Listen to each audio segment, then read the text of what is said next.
들으니라. 아멘. 다니엘서 1장의 첫 시작이죠. 첫 시작인데 하늘이 열리면서 하나님을 보게 됩니다. 하나님을 보고 나서 그 주변의 것들이 눈에 들어오기 시작했는데 여기에서 말하고 있는 내용들을 보면 이 다 사실 천사들의 모습을 이야기합니다. 그 4절부터 25절까지 천사들이 어떻게 일하고 무엇을 하는지에 관하여 기록하고 있는 내용입니다. 특별히 이 내용은 계시록에서도 거의 비슷하게 증언되고 있습니다. 계시록 4장의 6절부터 8절까지 보면 거의 비슷한 내용으로 기술되어져 있죠. 그래서 여기서 천사가 과연 어떤 존재인가에 관하여 볼 것이고요. 또 하나는 이 말 속에 8절에 보면 중요한 얘기를 하는데 그 사방 날개 밑에는 각 사람의 손이 있더라. 사방 4개를 얘기하고 사방을 얘기합니다. 근데 이 이야기는 숨겨져 있는 비밀이 한 가지 있어요. 그것은 이스라엘 백성들이 그 유대 백성들이 바벨론에 의하여 멸망당하고 있는 시점이거든요. 지금 이 에스겔이 쓰여지는 시점은 1차 포로로 다니엘이 잡혀왔고 2차 포로로 본인과 그 왕이 여호야긴 왕이 잡혀온 그 시기입니다. 아직은 이스라엘이 완전히 망하진 않았어요. 그 대리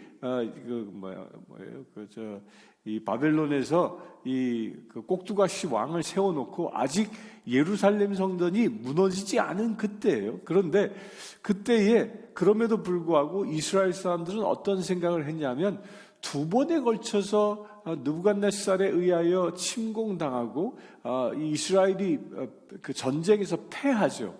그 전쟁에서 패하니까 이스라엘 사람들 안에서는 이런 생각이 드는 거예요. 우리가 섬기는 여호와 하나님이 바벨론의 신보다 약하냐?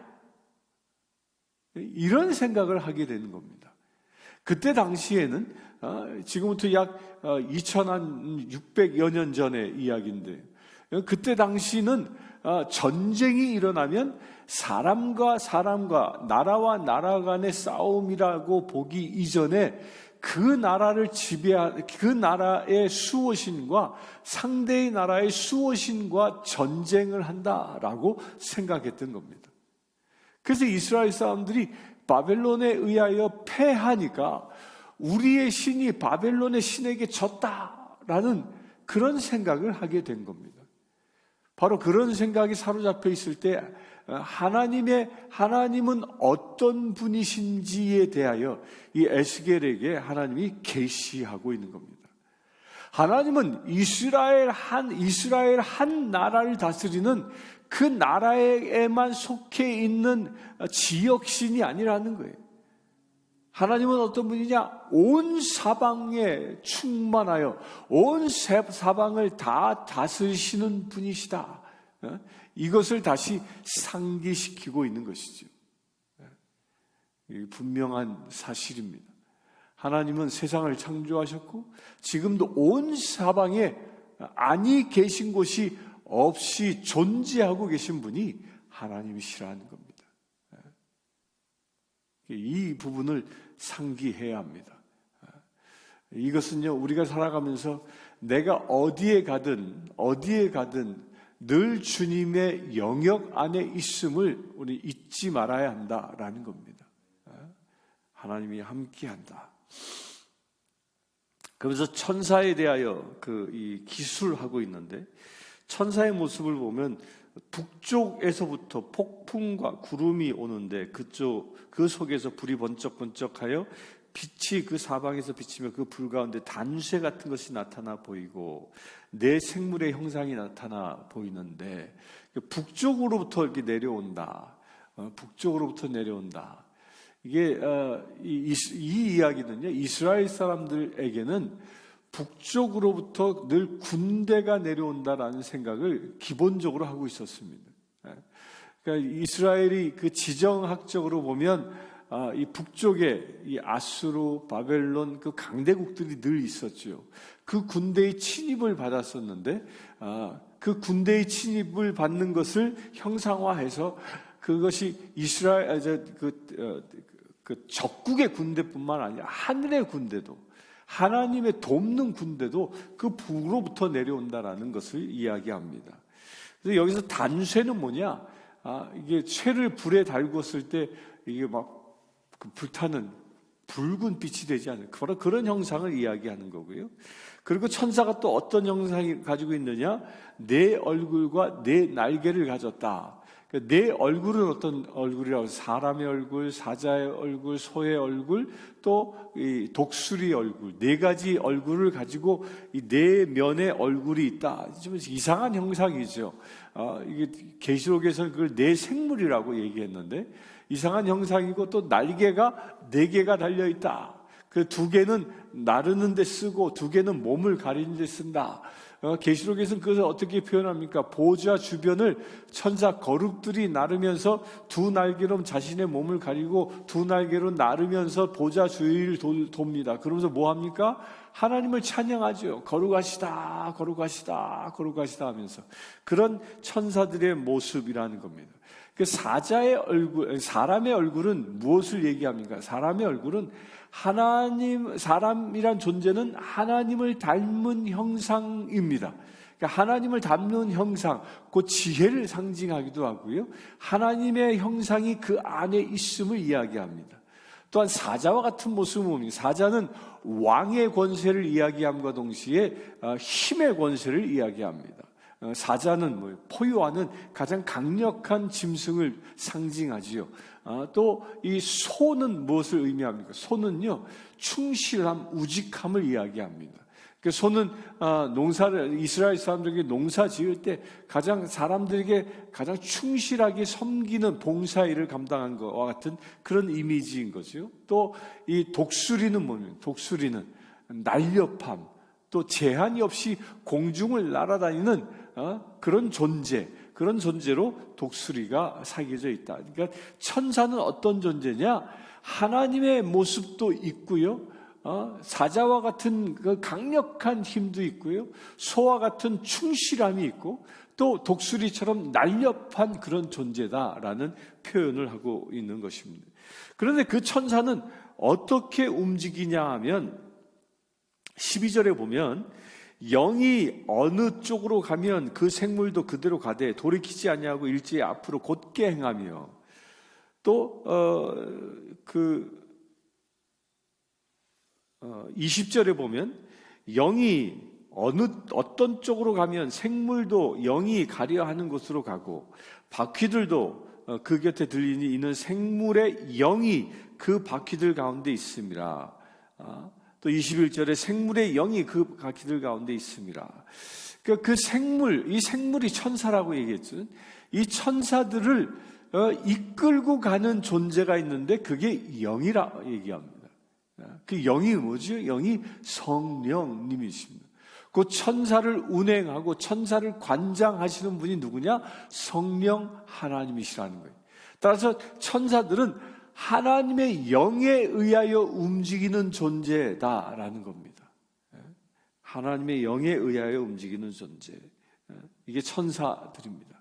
그 천사들은 자기 마음대로 움직이지 않습니다. 그 하나님의 영에 의하여 움직이는데, 그 하나님의 영은 하나님의 영은 무엇을 위하여 천사들을 운행시키는가? 무엇 때문에 천사를 운행할까? 그에 대한 답을 히브리서 1장 4절에는 천사들은 우리를 돕는 영이라고 얘기합니다. 그러니까 하나님께서는요, 우리 그리스도인들, 구원받은 우리를 도우시기 위하여 천사들을 운행하신다라는 겁니다. 바로 이 부분을 놓고 그 반역한 무리가 그게 루시퍼예요. 루시퍼. 그 루시퍼는 우리 인간이 인간이 천사보다 못하게 창조되어졌는데, 천사는 어떤 존재입니까? 시간과 공간의 제약을 받지 아니하는 그런 능력의 존재입니다. 그러나 우리 인간은 시공의 제한을 받는 유한한 존재죠. 그 유한한 존재를 오히려 섬기라고 하나님이 말씀하시니까 그것에 대적하며 그것에 순종치 않습니다. 오히려 어떻게 합니까?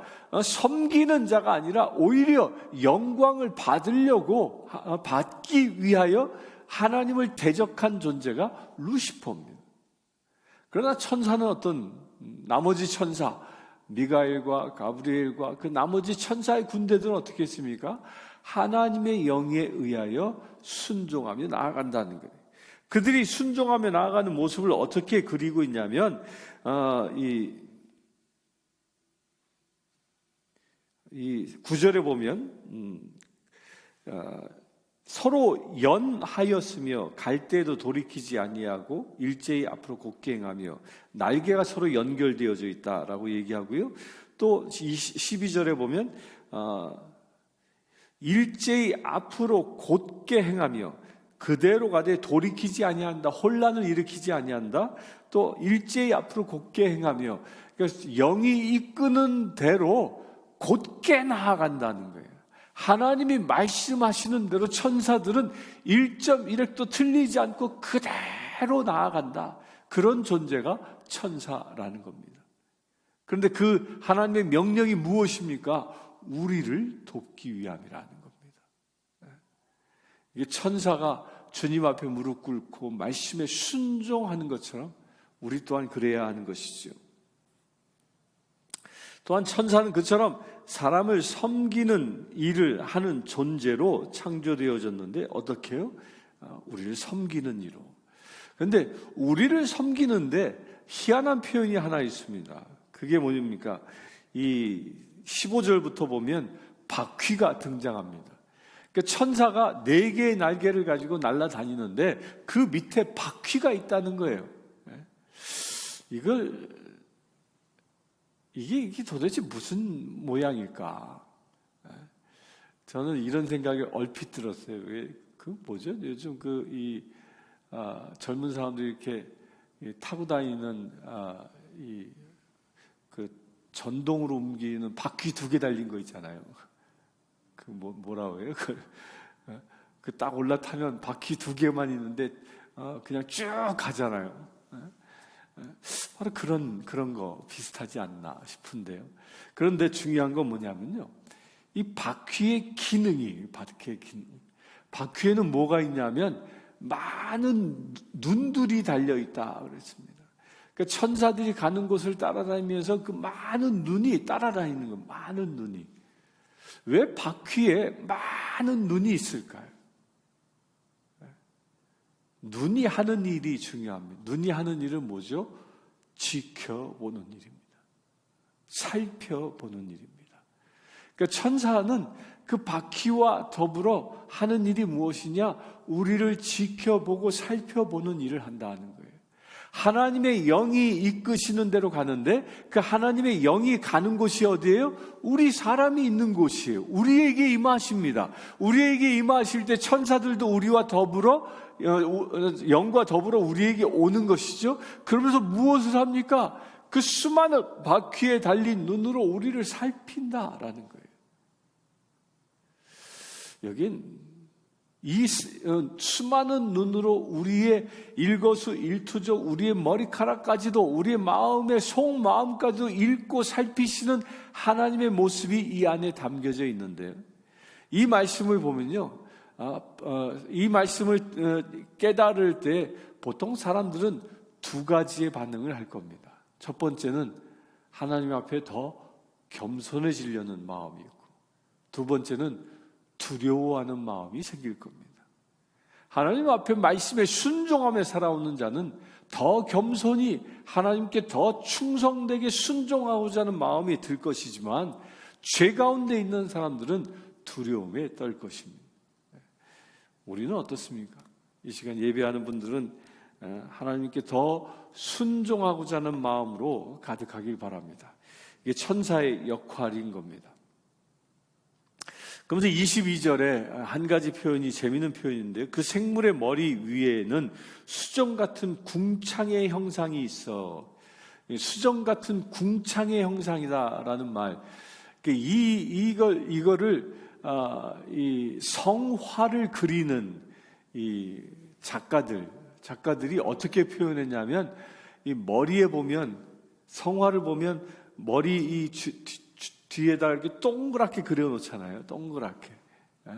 그걸 후광이라고 얘기하는데, 근데 그걸 표현하는 겁니다. 그 머리 위에 빛이 가득 비치고 있다라는 겁니다. 그러니까 그리스도의 사람들에겐 하나님의 빛이 임할 줄 믿습니다. 그게 천사들의 모습이고요. 또 소리를 들으니 24절에 보면 그 날개 소리는 많은 물소리와 같다. 그러니까 두 날개는 본인을 가리고 두 날개짓을 하는데, 그 날개짓하는 소리가 엄청난 소리가 나는 거예요. 많은 물소리와 같다라는 표현은 무슨 얘기냐면, 폭포수가 떨어지는 듯한 소리를 표현하는 겁니다. 나이아가라 폭포에 가보면 어마어마한 이 물소리가 나지 않습니까? 아직 폭포가 보이지도 않는데 그 가다 보면 보이지 않는데 물소리가 들리잖아요. 팍 떨어지는 소리. 천사가 운행하는 소리라는 겁니다. 어마어마한 소리.